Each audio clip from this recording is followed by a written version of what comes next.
प्रश्न संख्या 161 श्री राजीव रंजन सिंह जी। प्रश्न संख्या 161। माननीय मंत्री महोदय, माननीय सदस्य। माननीय अध्यक्ष महोदय, मैंने अपने प्रश्न में 15वें वित्त आयोग की जो सिफारिशें हैं उनका ब्यौरा मांगा था। पूरा ब्यौरा तो नहीं मिला है, लेकिन हम माननीय मंत्री जी से एक सवाल जानना चाहते हैं कि 15वें वित्त आयोग ने एक अनुशंसा की कि 17 वैसे राज्य जहां रेवेन्यू डेफिसिट है उन राज्यों के लिए 2,94,518 करोड़ रुपए का प्रावधान किया गया। अब रेवेन्यू डेफिसिट वहां होता है जहां वित्तीय कुप्रबंधन है। जिन राज्यों में वित्तीय कुशलता है और फाइनेंशियल मैनेजमेंट बेटर है, उन राज्यों को इस स्पेशल ग्रांट से वंचित कर दिया गया, जो हमारी समझ से फाइनेंशियल मिसमैनेजमेंट को बढ़ावा देता है।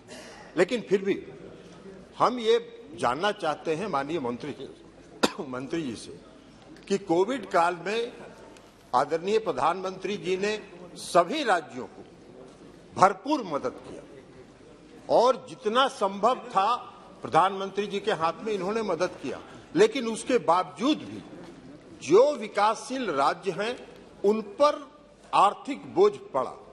बिहार जैसे प्रदेश में भी 2019-20 और 20-21 में फाइनेंस रेवेन्यू डेफिसिट हुआ। तो हम माननीय मंत्री जी से ये जानना चाहते हैं कि क्या उसी तर्ज पर बिहार का जो रेवेन्यू डेफिसिट है 2 वर्षों का 19-20 का और 20-21 का, उस पर आप स्पेशल ग्रांट देने पर विचार करेंगे?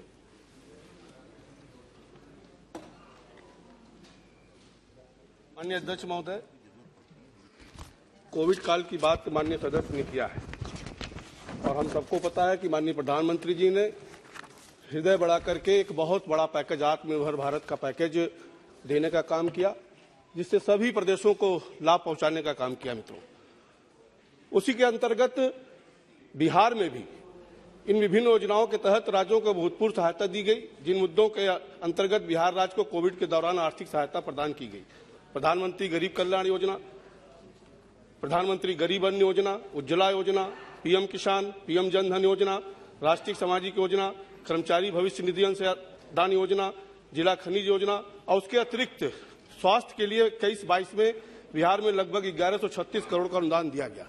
और माननीय प्रधानमंत्री जी का हमेशा चिंता बिहार के प्रति रहता है।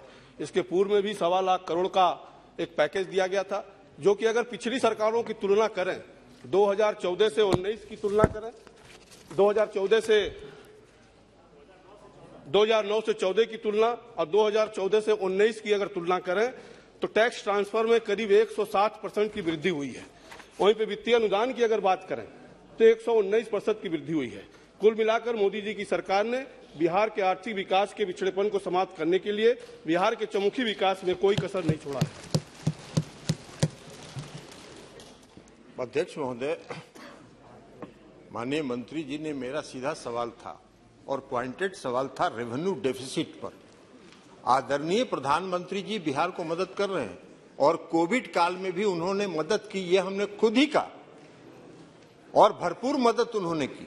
हमने सिर्फ रेवेन्यू डेफिसिट का सवाल पूछा था कि जो 16 फाइनेंशियल मिसमैनेजमेंट वाले स्टेट से 17, उनको जब आपने 2,94,514 करोड़ रुपए का स्पेशल ग्रांट इंसेंटिव आपने उनको दिया, तो बिहार जैसा प्रदेश भी जो सारी मदद के बावजूद भी आज बिहार अगर विकास दर दोहरे अंक में है तो वो अपने संसाधनों के बल पर है और आदरणीय प्रधानमंत्री जी ने जो मदद की है उसके बल पर है। लेकिन हमारा सीधा सवाल था कि आप फाइनेंशियल मैनेजमेंट, जो रेवेन्यू डेफिसिट कोविड काल में हुआ, उसके लिए आप उसी तरह तर्ज पर व्यवस्था करेंगे, उसका उत्तर नहीं मिला। खैर, मेरा दूसरा सवाल है कि 15वें वित्त आयोग ने ही अनुशंसा किया है state specific grants. State specific grants में बिहार के 8 सेक्टर को आइडेंटिफाई किया और लगभग 2200 करोड़ रुपए का प्रावधान उसमें अनुशंसा किया है। हम माननीय मंत्री जी से जानना चाहते हैं कि जो पहले प्रश्न का मेरा उत्तर नहीं मिला, आप उस तर्ज पर बिहार को भी स्पेशल इंसेंटिव देंगे कि नहीं, और दूसरा कि जो 8 परियोजनाएं पर जो अनुशंसा किया है वित्त आयोग ने, 15वें वित्त आयोग ने, उन योजनाओं की स्वीकृति और राज्य सरकार को कब उपलब्ध कराएंगे? माननीय मंत्री जी। माननीय अध्यक्ष जी, 15वें वित्त आयोग ने बिहार सहित सभी राज्यों को विभिन्न प्रकार की निधियों का हस्तांतरण करने के बारे में इन राज्यों की पात्रता के आधार पर सिफारिश की है। 15वें वित्त आयोग 21-22 से 25-26 की अवधि के लिए सिफारिश की गई धनराशि को 4 मुख्य हिस्सों में बांटा जा सकता है, जो इस तरह राज्य आपदा जोखिम प्रबंधन, शहरी स्थानीय निकाय अनुदान, ग्रामीण स्थानीय अनुदान, स्वास्थ्य क्षेत्र में संबंधित अनुदान, और राष्ट्र में जब आपदा पड़ती है उसके लिए जोखिम भरा जब होता है तो डिमांड के आधार पर सहायता की जाती है। Question number 162 Shri Sadashiv Lokhande. प्रश्न क्रमांक 162। माननीय मंत्री, माननीय सदस्य।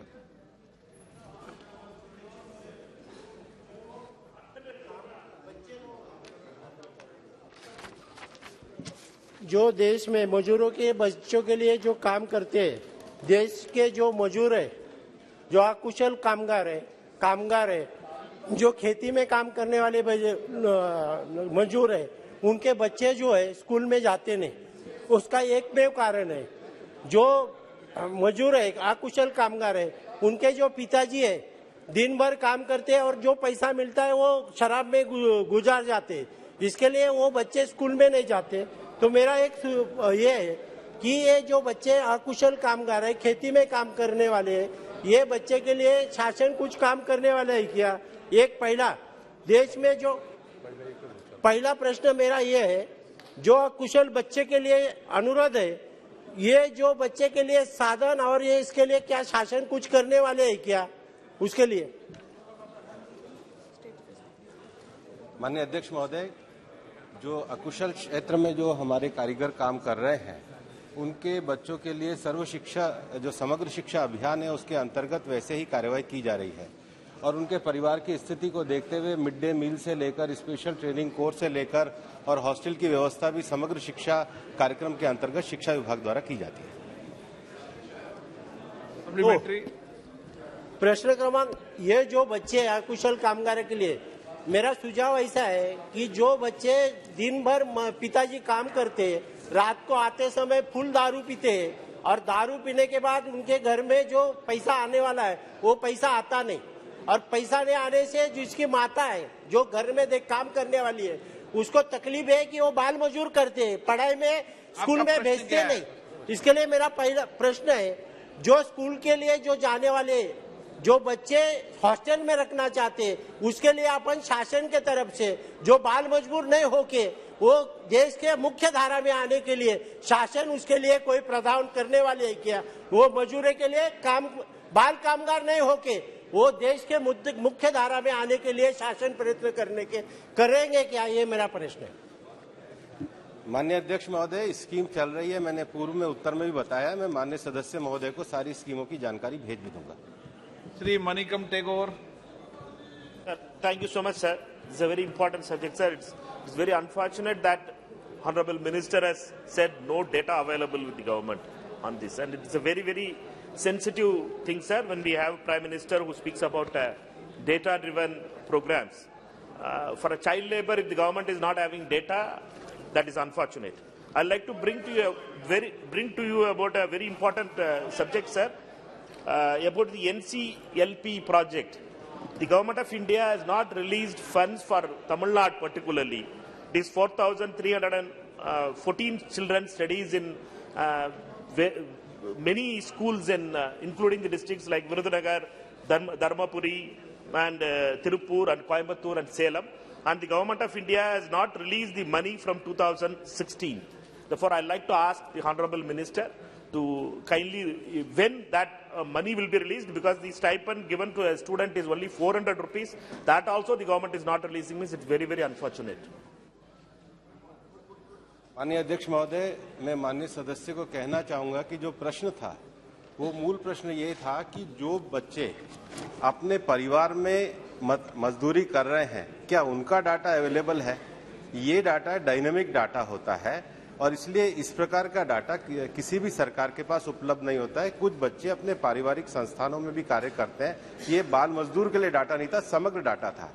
जहां तक बाल श्रम के डाटा की बात है, बाल श्रम का जो डाटा है वो एनसीएबी की वेबसाइट के ऊपर भी उपलब्ध है और मैं माननीय सदस्य को उपलब्ध भी करा सकता हूं। जहां तक एनसीएएलपी प्रोग्राम की बात है, वह प्रोग्राम इस समय समग्र शिक्षा अभियान के अंतर्गत हस्तांतरित कर दिया गया है। भारत सरकार के द्वारा श्रम मंत्रालय में एक पेंसिल करके पोर्टल बनाया गया है, जिसमें पिछले 2 वर्षों में 3000 से ज्यादा कंप्लेंट आई है, जिसके ऊपर कार्रवाई की जा रही है। लेकिन जो बाल श्रम में जो शिक्षा और बाकी के विषय है, वो सारा कार्यक्रम समग्र शिक्षा अभियान में दे दिया गया। श्री कल्याण बनर्जी जी। I have gone through the reply given by the Honourable Minister, written reply, and I must say with respect that it is a really evasive reply. And just now he said that the data is dynamic. Somewhere it is static, somewhere then it comes. Where is that data? You have not said so. Now, see, I tell you data. I tell you data. In 1 in 10 children now in child labor in India, and it's rising for first time in 20 years. 9 million more children are at risk of being pushed into child labor by the end of 2022 as a result of the pandemic. The closure of 1.5 million schools due to the pandemic and lockdowns in India has impacted 247 million children enrolled in elementary and secondary schools and added to the risk of them slipping into the child labor and unsafe migration. I understand there are acts. No doubt if the acts is fully implemented, this child can't. But this child also needs a livelihood, at least child's parents. Now, what is this scheme? What you want to do? Either if you want to stop the child labor and they should not go to the job at all, then you have to give a substitute things to that family. That what you have done for that purposes, I want to know from you, sir. माननीय अध्यक्ष महोदय, जहां तक child labour का प्रश्न है और उसके रोकथाम की बात है, सरकार पूरी तरीके से उसके लिए प्रतिबद्ध है। हर डिस्ट्रिक्ट लेवल पर हमने एक टास्क फोर्स को बनाया है और टास्क फोर्स की जो अध्यक्षता है वो जिला कलेक्टर के द्वारा की जाती है।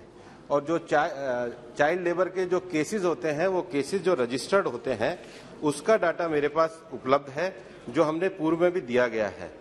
जहां तक चाइल्ड लेबर की बात है, ऐसे कार्य जो हजार्डस है, उसमें बाल मजदूर काम नहीं कर सकते, उसके अतिरिक्त भी सरकार जो 2016 में संशोधन लेकर के आई थी, जो हजार्डस काम नहीं है लेकिन बच्चों के लिए उपयोगी नहीं है, उनमें भी बाल श्रम काम नहीं कर सकते। लेकिन पारिवारिक संस्थानों के अंतर्गत, जैसे आपकी जो कॉन्स्टिट्यूंसी है, उसमें 16 वुड का काम होता है, पारिवारिक बच्चे काम करते तो वो बाल मजदूरी के अंतर्गत नहीं आते। इसलिए जो सामाजिक देश की परिस्थिति है, उसके हिसाब से डाटा बहुत व्यापक है, सबको बाल मजदूर नहीं माना जाता। लेकिन बाल श्रमिकों के ऊपर जो कार्रवाई करने का विषय है, उसके लिए डिस्ट्रिक्ट टास्क फोर्स है, वो डाटा पूरी तरीके से उपलब्ध है। ये जो मूल प्रश्न है वो ये है कि जो बालक अपने परिवार में जो काम कर रहे हैं पढ़ाई के अतिरिक्त, क्या उनका कोई डाटा है? ये जवाब केवल उस संदर्भ में है। बाल श्रमिकों की जो कार्रवाई का डाटा है वो पहले ही मैं सदन के पटल में अन्य प्रश्नों में दे चुका हूं। श्री रितेश पांडे। बहुत बहुत धन्यवाद माननीय अध्यक्ष जी। माननीय मंत्री जी ने अभी बताया कि ये डेटा उपलब्ध नहीं है, लेकिन अभी जैसा कि कुछ और सदस्यों ने अपनी बात यहां पे रखी है, ये बताते हुए कि कितने बच्चे जो है पैंडेमिक की वजह से बाल मजदूरी में उनको ढकेल दिया गया है, उनकी मजबूरियों के कारण। क्या सरकार का इस पर कोई रिसर्च हुआ है कि कितने बच्चे और बाल मजदूरी में पैंडेमिक की वजह से ढकेल दिए गए हैं? पहला। और दूसरा, यदि उसका कोई डेटा है, सरकार ने कौन सी ऐसी स्कीम्स लॉन्च की हैं जिसके जरिए वो इन बच्चों को पुनः वापस स्कूलों की तरफ लेके जाएं, ताकि उनके जो पिछले 2 साल से शिक्षा का जो उनका लॉस हुआ है, उसको फिर से जो है उसकी भरपाई की जा सके और उन्हें इस देश को आगे बढ़ाने के लिए वापस मुख्य धारा में जोड़ा जा सके। माननीय मंत्री जी से मेरा यही सवाल। कोविड-19 के लॉकडाउन के मद्देनजर हमारे मंत्रालय ने एक गाइडलाइन जारी करी थी उस समय बल्कि एनसीएलपी के जो प्रोजेक्ट थे जिन्होंने पूरे मानदंडों का पालन नहीं किया था उनको भी अतिरिक्त राशि को उपलब्ध कराया गया है और इसके लिए जिला अधिकारियों के अंतर्गत जिला टास्क फोर्स का गठन किया गया है जिनको समय समय पर मंत्रालय के द्वारा निर्देशित किया जाता है। इसके अतिरिक्त ही मंत्रालय के द्वारा एक पेंसिल पोर्टल का भी निर्माण किया गया है जिस पेंसिल पोर्टल के अंतर्गत जो शिकायतें आती है उसको भी संबंधित अधिकारियों के द्वारा निस्तारण किया जाता है। Question number 164 Shrimati Sunita 163 Shrimati Sunita Duggal. Question number 163।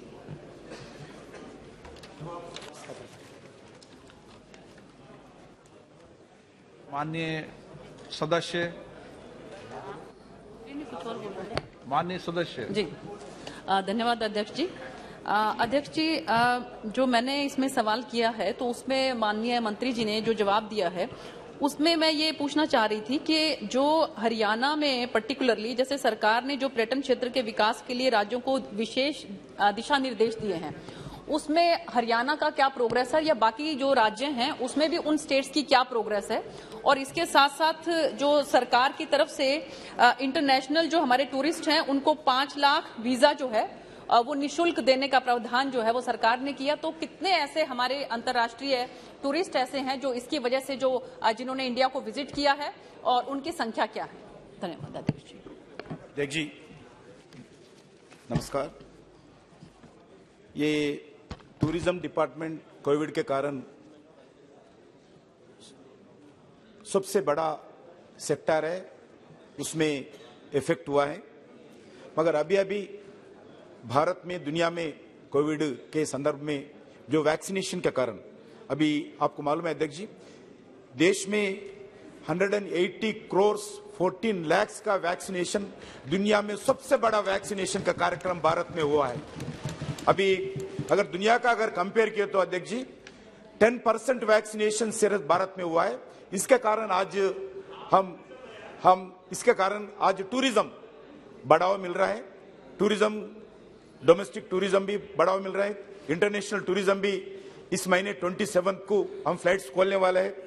और जो सदस्य ने पूछा है हरियाणा के बारे में, हरियाणा में भी लगभग भारत सरकार की ओर से हम अलग अलग कार्यक्रम स्वदेशी दर्शन के द्वारा हो, प्रसाद स्कीम के द्वारा हो, सेंट्रल फाइनेंशियल फंड के द्वारा हो, अलग अलग हम कार्यक्रम करें। मैं भी कुछ कार्यक्रम में भागीदारी होती कुरुक्षेत्र में, उधर वैसा ही अलग अलग एक्टिविटी उधर किया है।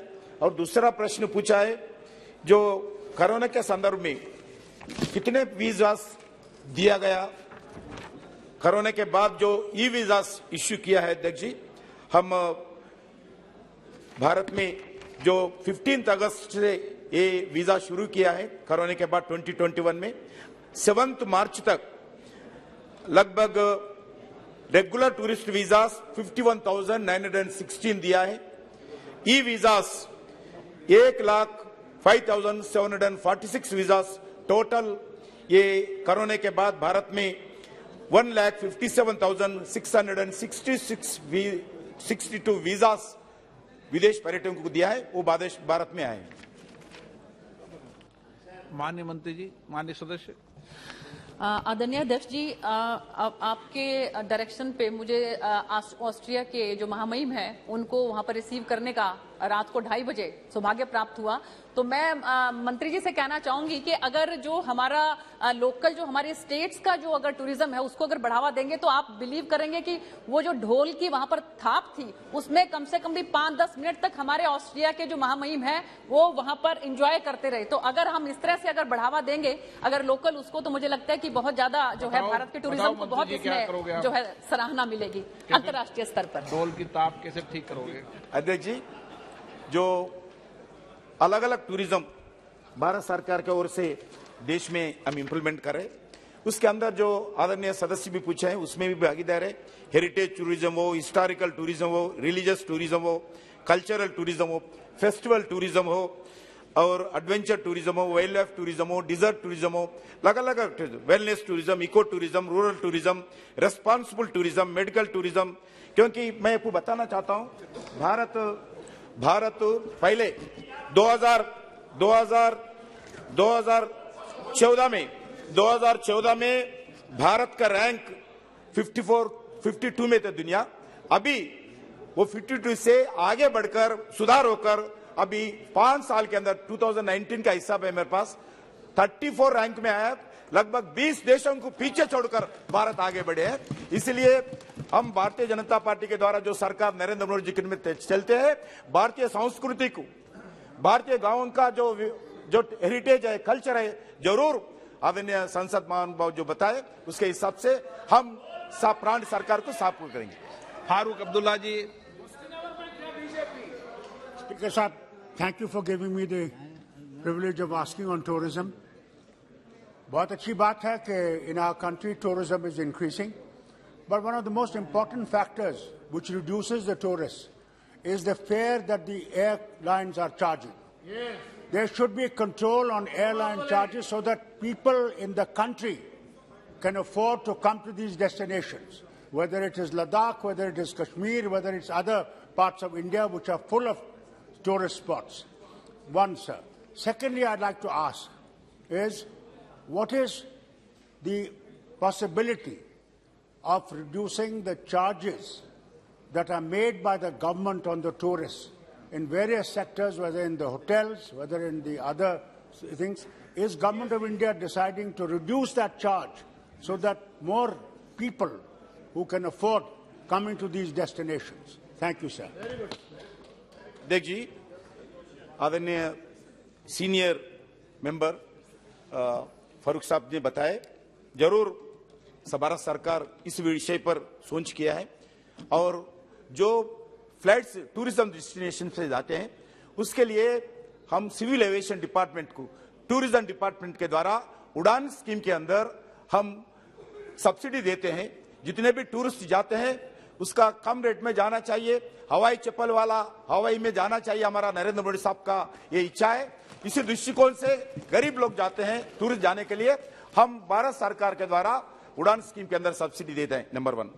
नंबर 2, जो टूरिस्ट जितने भी विदेशों से आते हैं, अभी भारत सरकार ने तय किया है 5 लाख वीजा फ्री चार्ज देने के लिए तय किया है। आपका जो समस्या आप उठाए, जरूर कुछ होटल्स तो इंडिपेंडेंट है।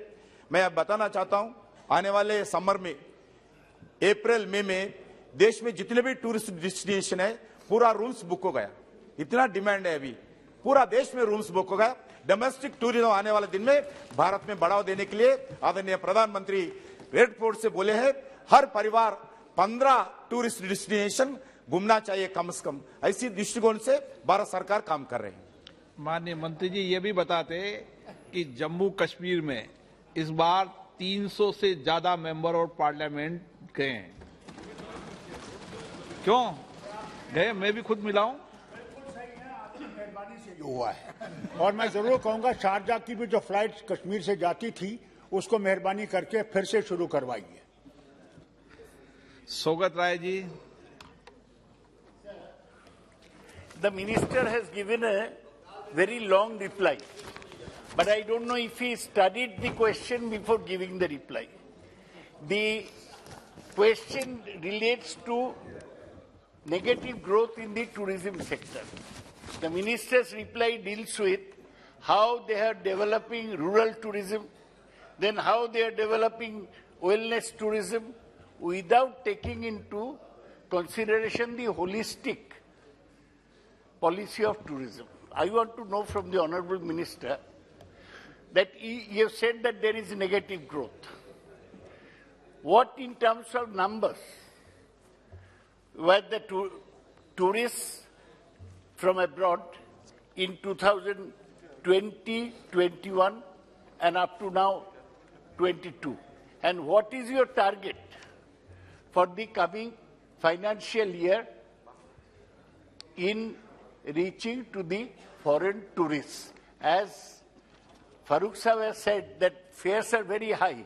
So new thing is happening today. I saw in the papers that domestic tourist airfares will go up and foreign airfares will come down. What is the policy? Does the government have any policy to really raise the number of tourists traveling within the country or outside?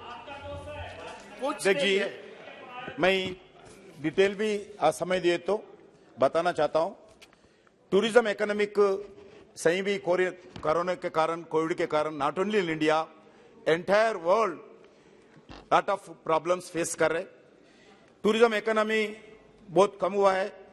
First phase में 42.8% कम हुआ, second phase में 15.5% कम हुआ economy, third phase में 1.1% कम हुआ है।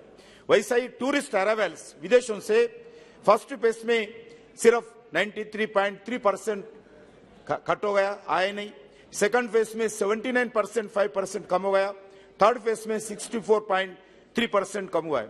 Job loss में भी पूरा हमारा पास स्टडी किया है, भारत सरकार के द्वारा अलग अलग national council for applied economic research के द्वारा हम सर्वे करवाया। उसके सर्वे आधार पर मैं बोलता हूं जॉब लॉस भी अध्यक्ष जी सही बात है। पहला जो कोरोना के कारण not only in India, entire every country, every place ये टूरिज्म दृष्टिकोण से जॉब लॉस हुआ है। उसमें 14.5 मिलियन जॉब्स लॉस हुआ है। सेकंड फेज में 5.2 जॉब्स लॉस हुआ है, मिलियन जॉब्स। वैसे ही थर्ड फेज में 1.8 मिलियन जॉब्स लॉस हुआ है। इसीलिए पहला अपना बिफोर पैंडेमिक भारत में 34.8 मिलियन जॉब्स इस टूरिस्ट में डिपेंड होते थे, उसका कम हो गया। इसीलिए भारत सरकार promotion of domestic tourism, diverting outbound tourist to domestic tourist trips, target to incentive to industries contributing most to tourism economy, provide tax benefits, subsidies and income to industry players. मैं यही बताना चाहता हूं, ये टूरिस्ट डिवीजन जो है, जो मंत्री शाखा है, वो स्टेट गवर्नमेंट के पास है, सेंट्रल गवर्नमेंट के पास नहीं है। इसलिए मैं आपके द्वारा सभी स्टेट गवर्नमेंट्स को रिक्वेस्ट करना चाहता हूं, इसको इंडस्ट्रियल स्टेटस देना चाहिए। कर्नाटका कुछ स्टेट्स दिया है, मध्य प्रदेश भी दिया है, महाराष्ट्र भी दिया है। इसलिए मैं सभी स्टेट गवर्नमेंट के द्वारा इस टूरिज्म डिपार्टमेंट के एंकरेजमेंट करने के लिए, इंडस्ट्रियल स्टेटस देने के लिए मैं इस सभा के द्वारा सभी स्टेट गवर्नमेंट को रिक्वेस्ट करना चाहता हूं। धन्यवाद। श्री शशि थरूर जी। क्या है, कब बढ़ेगा? नो, कोई उत्तर नहीं है। खराब है। शशि थरूर जी। सर आप सुनिए कितना जॉब लॉसेस हो गया। Sir, I appreciate that the सारे minister वर्ल्ड is में हुआ concerned. Job losses. I appreciate that the minister is. ज्यादा हुआ, सारे वर्ल्ड में तो हुआ। I appreciate that the minister is concerned about the well-being of tourists, but he's also got to pay some attention to the well-being of the people in India who have to run the services that tourists use. For example, sir, in my state, the Contract Carriages Association, who run tourist buses, have been begging for the last 2 years of the COVID pandemic to please reduce their tax, reduce it by 30%. Nothing has been done, neither by the state government nor by the central government. And now the result is, sir, these people are selling their tourist buses below price because they cannot make a living, sir. Now, we are talking about improving tourism. How about the Indians who need to be helped at a time when unemployment is high, economy is going down, and we are not doing enough, sir, to support our people in order to be able to welcome tourists more effectively? जी, जो corona के कारण जो effect हुआ है tour and travellers, उनके लिए भारत सरकार हर tourist travellers को जो भी भारत सरकार के रिकग्निशन रहते हैं, उन सभी लोगों को 10 लाख रुपए, करोड़ रुपए विदाउट इंटरेस्ट देना चाहते हैं। उसके साथ साथ और जो टूरिस्ट गाइड्स है, उनको भी 1-1 लाख रुपए देने के लिए भारत सरकार ने नहीं किया है। मैं पहले ही बता चुका हूं, ये स्टेट गवर्नमेंट का सब्जेक्ट है। फिर भी भारत सरकार जितना हो सकता है उतना स्टेट गवर्नमेंट को कोऑपरेशन करने के लिए कर रहे हैं। इसलिए मैं स्टेट गवर्नमेंट से रिक्वेस्ट करना चाहता हूं, इसी दृष्टिकोण में और आगे आकर टूरिज्म को बढ़ावा देने के लिए स्टेट गवर्नमेंट में अलग अलग पॉलिसी होना चाहिए। Question number 164 Shri Ravinder Kushwaha. Question number 164। माननीय मंत्री जी। उत्तर सदन की पटल पर रखा गया है। माननीय सदस्य। मैं सबसे पहले माननीय शिक्षा मंत्री धर्मेंद्र प्रधान जी का अभिनंदन भी करना चाहता हूं और उन्हीं से प्रश्न भी है। चूंकि हमारे उत्तर प्रदेश के प्रभारी के रूप में अभी प्रचंड बहुमत से भारतीय जनता पार्टी चुनाव जीत के आई है, इसके लिए मैं उत्तर प्रदेश की जनता के तरफ से आपका और आदरणीय प्रधानमंत्री जी का अभिनंदन करता हूं। और एक पूछना चाहता हूं कि ये IIT वाराणसी और नाइगाटा यूनिवर्सिटी जापान, ये दोनों विश्वविद्यालयों में संयुक्त अनुसंधान शिक्षा पर संगोष्ठियों के लिए छात्रों या संकाय सदस्यों के चयन हेतु क्या किसी समिति या बोर्ड का गठन कर दिया गया है? यदि हाँ तो उसका विवरण क्या है? और निष्पक्ष चयन हेतु क्या कोई मापदंड बनाए गए हैं या बनाए जा रहे हैं? माननीय मंत्री जी। अध्यक्ष जी, आदरणीय सदस्य की जानकारी सही है। पिछले 1 फरवरी 2022 में BHU की IIT और निगाटा यूनिवर्सिटी जापान के अंदर रिसर्च की सेक्टर में एक MOU हुई है।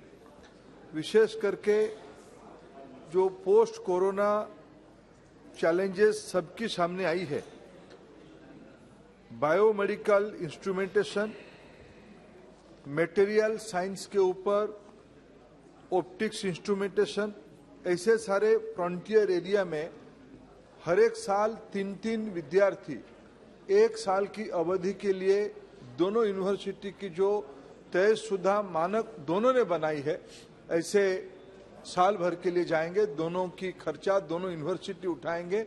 इसमें जापान साइंस एंड टेक्नोलॉजी के सेक्टर में, इकोनॉमिक सेक्टर में हमारी बहुत भरोसामंद मित्र है।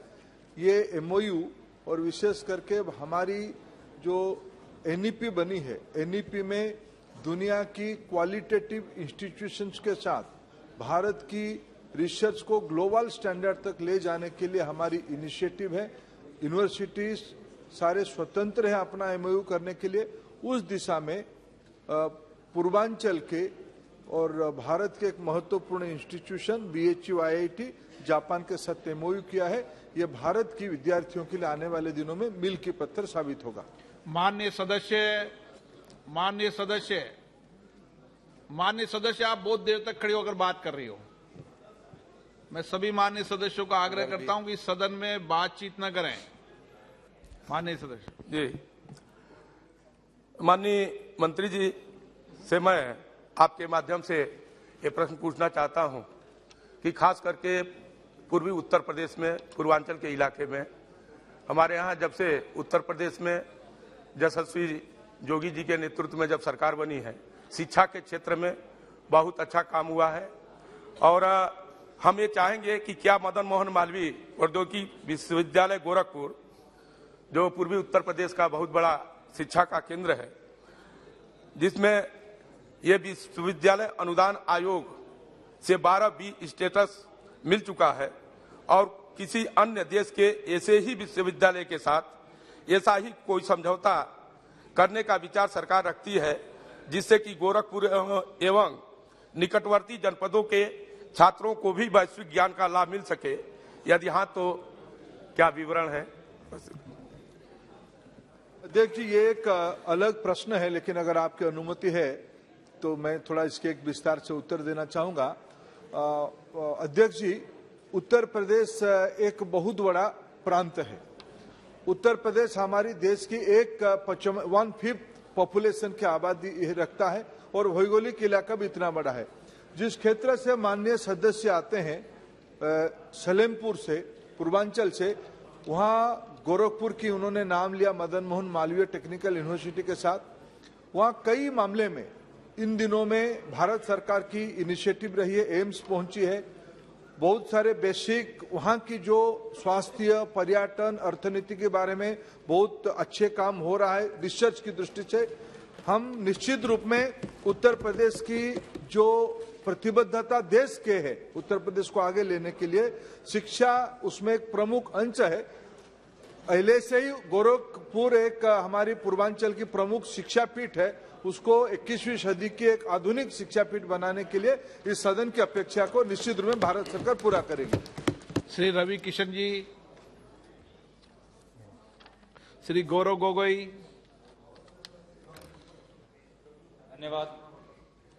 धन्यवाद अध्यक्ष महोदय। यूक्रेन से बहुत से भारत के छात्र आज भारत वापस आए हैं और हम सभी को उनके भविष्य के बारे में चिंता है, विशेष रूप से कि वे बच्चे जो आज अपने शिक्षा में 5वीं या 6ठे सेमेस्टर में हैं, तो उनके भविष्य की शिक्षा के लिए भारत सरकार वर्तमान में मेडिकल एजुकेशन देखेगा सर, मेडिकल भी है और दूसरे भी है। अगर इनके पास डिटेल्स है तो वो बता सकते हैं। तो उनके भविष्य के लिए भारत सरकार आज भारत के अंदर या विभिन्न प्रदेशों में जहां से वो आए हैं, यूक्रेन के निकट प्रदेशों में जो सेंट्रल यूनिवर्सिटीज है, क्या उनके साथ कोई नीति या कोई वार्तालाप सोच रही है ताकि इन बच्चों का भविष्य में अंधकार न आए और इनकी जो शिक्षा है वो पूरी तरीके से संपूर्ण हो?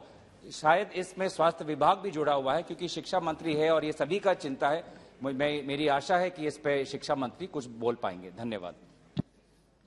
आप अध्यक्ष जी, आपने सही फरमाया, एक अलग प्रश्न है, लेकिन गौरव जी बड़े हमारे अच्छे मित्र हैं। कभी कभी प्रजातंत्र में अच्छे बातों को पसंद करना भी चाहिए। पहले तो मैं गौरव जी जैसे, विशेष करके गौरव गोगोई जिस विरासत से आते हैं और मैं व्यक्तिगत रूप में मेरा मित्रता है, मैं अपेक्षा कर रहा था वो उनकी पार्टी और सदन की ओर से माननीय प्रधानमंत्री जी को ऑपरेशन गंगा के लिए बधाई देना चाहिए। मैं आपको निवेदन करता हूं, ऑपरेशन गंगा प्रधानमंत्री के नेतृत्व में हुआ, लेकिन 130 करोड़ भारतीयों की एक कलेक्टिव विजडम कैसे होती है अपने बच्चों के लिए, ये उसके प्रमाण है। जब ले ही आए हैं उनको, उनके भविष्य में भारत सरकार सामूहिक रूप में उनको डॉक्टर बनाने के लिए जो जो व्यवस्था रहेगी उसकी चिंता करेगी। आप उसमें आश्वस्त रहिए। आज तो उनको संभालने के लिए, उनको शौक से निकालने की टाइम है। आप उस सभी लोग हम उसी में लगे। Question number 165 Chinnilal Sahu. माननीय मंत्री महोदय। अध्यक्ष जी, उत्तर सदन की पटल पे।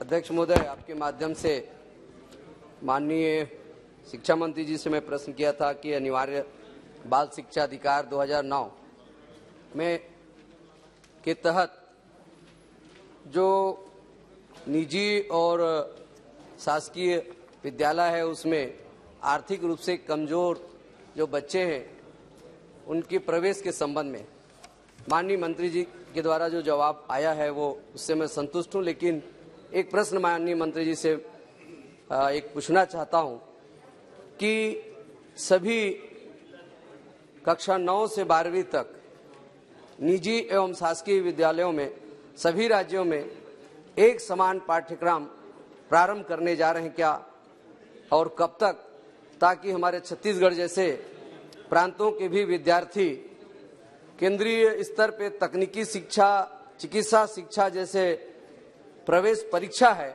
उसमें वो अन्य प्रांतों के विद्यार्थियों के साथ उनके प्रवेश में सक्षम हो सकें। अध्यक्ष जी, माननीय सदस्य ने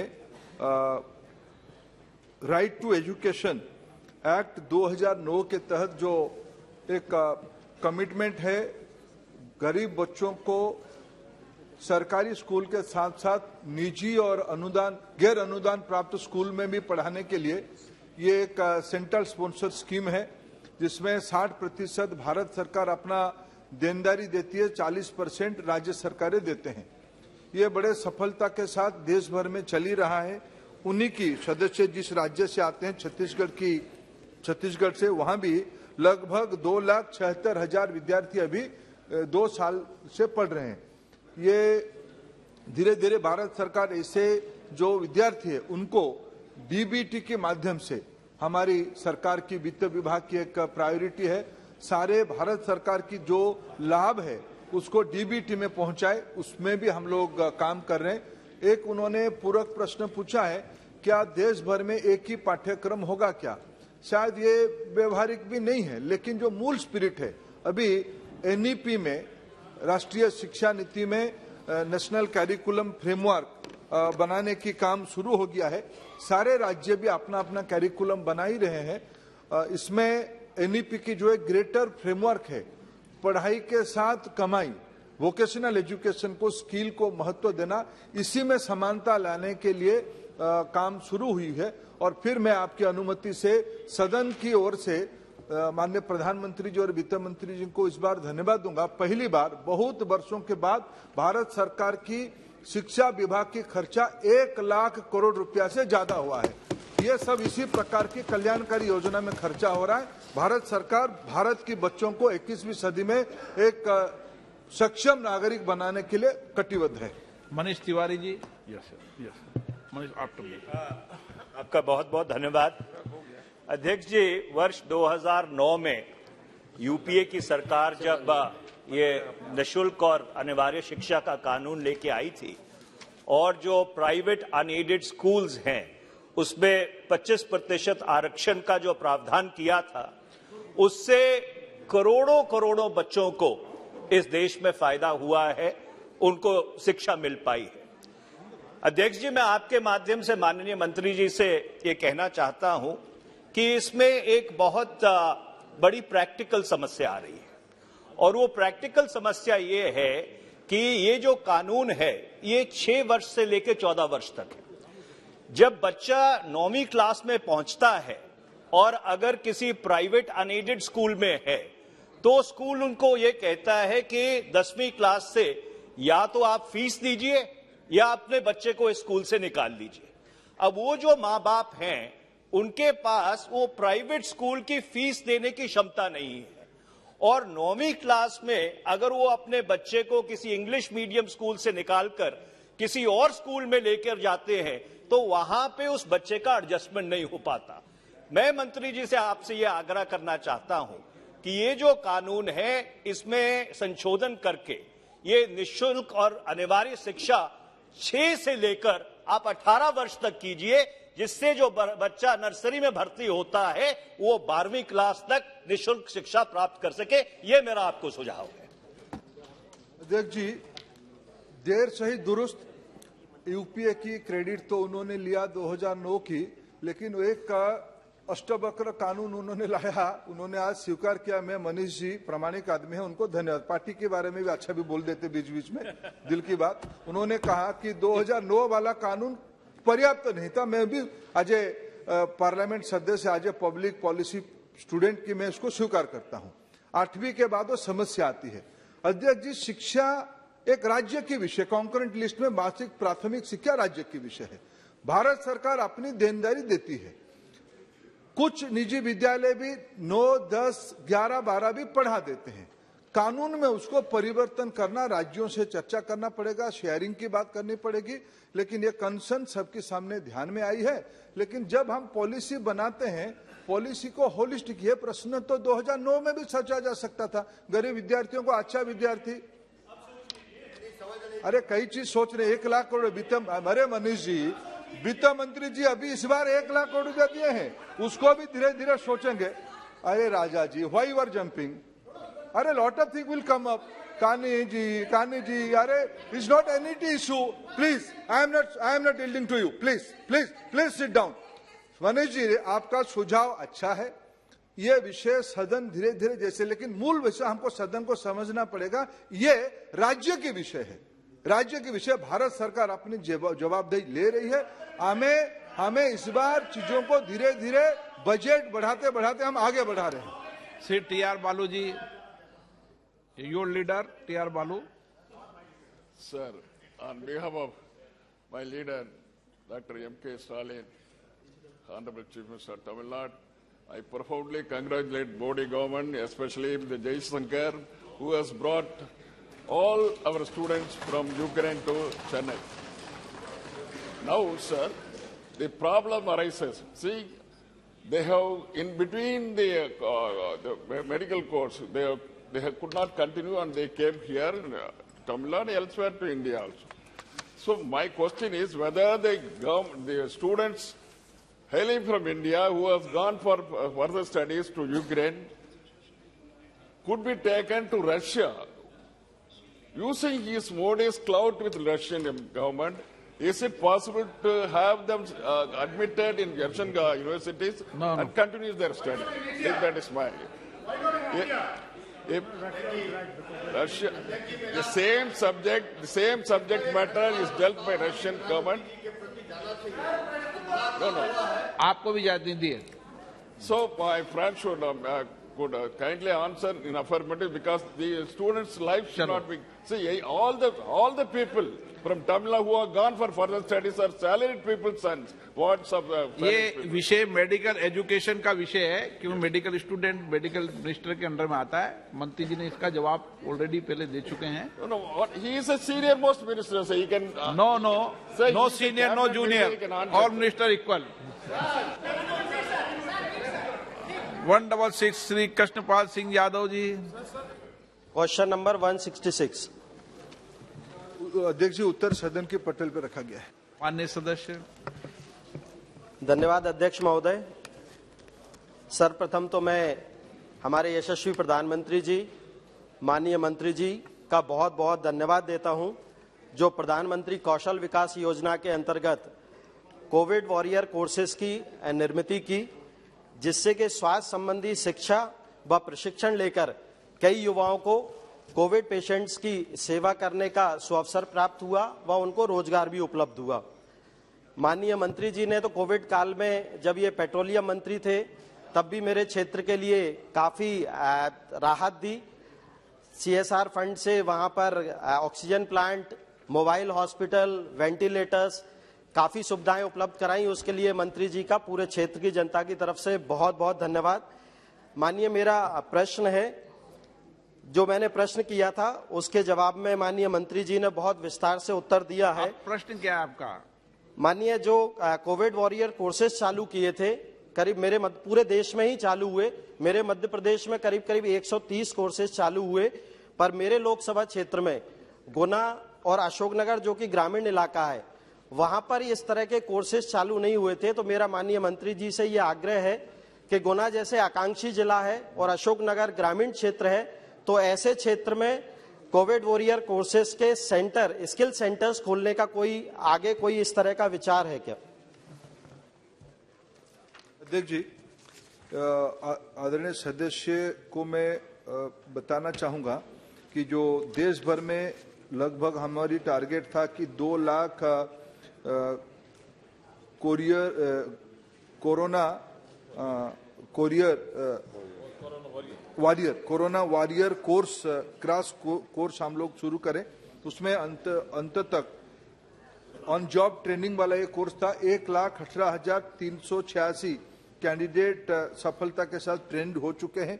उसमें मध्य प्रदेश में 130 सेंटर के अंदर 10,718, और माननीय सदस्य जो गुना जिले के बारे में बात कहा, गुना जिले में 2 सेंटर में 208 नौजवानों को ऑन जॉब ट्रेनिंग दिया गया है।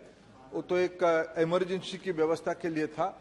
आगे धीरे धीरे हम लोग एक डिस्ट्रिक्ट स्किल कमेटी बना के उस जिले की जो आवश्यकता है और जिले से लोग जहां काम करने थे उस प्रकार की स्किलिंग सिस्टम डेवलप कर रहे हैं। आपका सुझाव सही है कि इसमें डिस्ट्रिक्ट काउंसिल बनाकर उनके सुझाव के आधार पर ही काउंसलिंग कराएंगे तो ज्यादा बेटर रहेगा। हाँ, माननीय सॉल्यूएंट पूछना चाहते हैं? माननीय मंत्री जी, कौशल विकास, जो प्रधानमंत्री कौशल विकास योजना है, इसके तहत वाकई में कई युवाओं को उनकी प्रतिभाओं को निखारा गया है। कई कोर्सेज से उन्हें रोजगार भी उपलब्ध हुआ है और ऐसे रोजगार मेले हर जिले में लगातार लगते हैं और शायद सभी सांसद उन मेलों में जाते हैं। मैं अपने क्षेत्र के युवाओं की तरफ से माननीय मंत्री जी का धन्यवाद देता हूं। इसके साथ साथ माननीय, मैं एक प्रश्न पूछना चाहता हूं। अभी सरकारी अस्पतालों और कोविड सेंटर्स में सेफ्टी ऑडिट की शायद बहुत ही जरूरत है। कई बार देखने में आया है कि आईसीयू, इमरजेंसी वार्ड, कई जगह इलेक्ट्रिक शॉक सर्किट के कारण कई दुर्घटनाएं हो जाती हैं। तो मेरा माननीय मंत्री जी से ये आग्रह है और निवेदन है, क्या कोविड सेंटर्स और हॉस्पिटल्स की सेफ्टी ऑडिट के लिए आवश्यक टेक्नीशियंस के लिए स्किल डेवलपमेंट हेतु कोविड वॉरियर कोर्सेज में कुछ ऐसा प्रावधान करने का आगे विचार है क्या? अध्यक्ष जी, ये अध्यक्ष सदस्य ने अच्छा प्रश्न उठाया। जैसे जैसे हमारी स्वास्थ्य विभाग इस बार जो challenge I, hospital, equipments, oxygen, इस प्रकार की जब नया नया चीज आ रहा है, उसकी सुरक्षा भी एक चिंता बढ़ा रही है।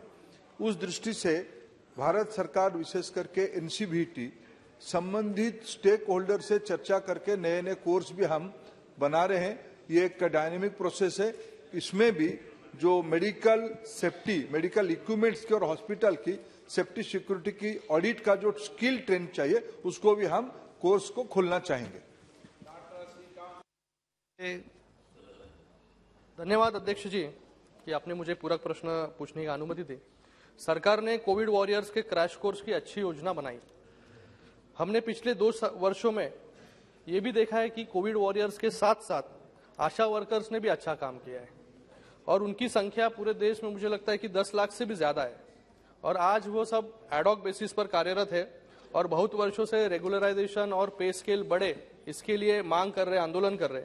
मेरे मंत्री जी से ये प्रश्न है कि इस कोर्स में कितने आशा वर्कर्स ने एनरोल किया और क्या सरकार इस कोर्स के माध्यम से आशा वर्कर्स के लिए एक डेडिकेटेड रीस्किलिंग या अपस्किलिंग के लिए कोई प्रावधान करेगी क्या, जिससे उनको गेनफुल एम्प्लॉयमेंट मिल सके? अध्यक्ष जी, इसकी जो लगभग 1,18,386 ऑन सर्विस ऑन जॉब जो ट्रेन किए, उसमें आशा कितने हैं अभी तो तथ्य मेरे पास नहीं है, मैं सदस्य को बता ही दूंगा। लेकिन ये बात सही है, सारे कामों में जो मैन पावर लग रहा है उसकी अपस्किलिंग, रिस्किलिंग की निरंतर आवश्यकता है। भारत सरकार की योजनाएं उस दिशा में काम कर रही है। श्री 167 श्री मोहन भाई कुंडारिया। माननीय मंत्री जी, उत्तर सभा पटल पर रखा है। राजेश चुड़ासना जी। माननीय अध्यक्ष जी, मैं आपके माध्यम से माननीय मंत्री जी से पूछना चाहता हूं कि वन्य जीवों द्वारा फसलों और किसानों को और फसलों मवेशियों को नुकसान पहुंचाए जाने की संख्या में पिछले काफी समय से वृद्धि हुई है। सरकार द्वारा किसानों और उनके परिवार को नुकसान का मुआवजा तो दिया जाता है, लेकिन मैं आपके माध्यम से ये जानना चाहता हूं कि इस समस्या के समाधान और मुआवजा की राशि में वृद्धि के लिए राज्य सरकार की तरफ से कोई प्रस्ताव प्राप्त हुआ है कि नहीं? यदि हाँ तो उसका ब्यौरा क्या है? यदि नहीं तो केंद्र सरकार द्वारा इसके ऊपर विचार किया जाएगा कि नहीं? माननीय अध्यक्ष महोदय, वन्य जीवों के द्वारा 2 तरह के नुकसान रहते हैं। एक सामान्य रूप से जो वहां रहने वाले लोग हैं, मैन ह्यूमन कॉन्फ्लिक्ट के कारण वहां पर उनकी जान को खतरा होता है या दुर्घटना के कारण वो घायल वगैरह होते हैं, उसके लिए मुआवजे का प्रावधान हमारे मंत्रालय के द्वारा किया जाता है। और ऐसी स्थिति में अगर किसी की मृत्यु होती है तो 5 लाख रुपए, और अगर ग्रेवियस इंजरी होती है तो 2 लाख रुपए, माइनर इंजरी होती है तो वो उस घटना के हिसाब से दी जाती है। अन्य राज्य सरकारों के द्वारा इस पर अन्य एडिशन राशि को भी दिया जाता है। लेकिन जहां तक फसलों के नुकसान की बात है, फसलों के नुकसान के लिए प्रधानमंत्री फसल बीमा योजना के अंतर्गत फसलों के नुकसान की राशि प्रदान की जाती है, जो मुख्यतः राज्य सरकारों के द्वारा ही वितरित की जाती है। श्री ए राजा जी। In my constituency, the human-animal conflict is a big issue in Nilgiris. Sir, I have come across personally 3 persons were consecutively in a 1 month period were attacked by tigers, and those who lost life were at risk. Sir, what happened administratively as per your advisory? Any direction or any disposal or final decision has to be taken. Your chief wildlife warden of the concerned state has to go to the area and he has to discuss with the collector and Gram Panchayat and the district forest officer. For this, numerous days are being taken to have a final decision. Meanwhile, we have to lose the loss of lives. Sir, my humble suggestion is, if any new advisory is going to be issued in such a manner, the local district collector, district magistrate and the district forest officer with the consultation with Gram Panchayat, the final decision has to be taken whether such animal has to be removed or they have to be taken care of somewhere, shifted to somewhere else. Final relocated. Final decision is now with the government. The government has to go to the remote area. My constituency is 300 kilometers away from Chennai. So chief wildlife warden and chief conservator of forest, secretary of the forest with the consultation of the forest minister has to go and have a discussion, for which 15 days is not enough. Meanwhile, lot of people are going to be taken. So this is a serious issue, must be addressed properly, sir. New advisory. माननीय अध्यक्ष महोदय, जो फरवरी 2021 में हम लोगों ने guideline जारी करी थी, उसमें हम लोगों ने ये भी कहा था कि जहां पर कन्फ्लिक्ट तुरंत होता है, कुछ एडहॉक राशि पहले तुरंत उपलब्ध करा दी जाए, ताकि जो मरने वाले जो हैं उनके आश्रितों को तुरंत राशि मिले, बाद में उसका निष्पादन होता रहे। और इसके लिए हमने स्टेट लेवल पे कोऑर्डिनेशन कमेटी बनाई है। अगर तमिलनाडु की कोई बात है तो हम तमिलनाडु गवर्नमेंट से बात करेंगे कि वो इतना इनइफेक्टिव क्यों है। नहीं, एक जंगली जानवर से जो फसल नुकसान होती है ना, उसके लिए भी एक विस्तृत गाइडलाइन होनी चाहिए। आपने भी लिखा है, उस उत्तर में लिखा है कि 1 मिनट, जंगली जानवर के अंदर जो फसल नुकसान, उसकी गाइडलाइन ग्राम पंचायत को आपने अधिकार दिए हैं, उसकी एक व्यापक रूप से गाइडलाइन फिर प्रदेशों को चले जाए। जी, निश्चित रूप से मंत्रालय इसकी गाइडलाइन को जारी करेगा। प्रश्नकाल समाप्त।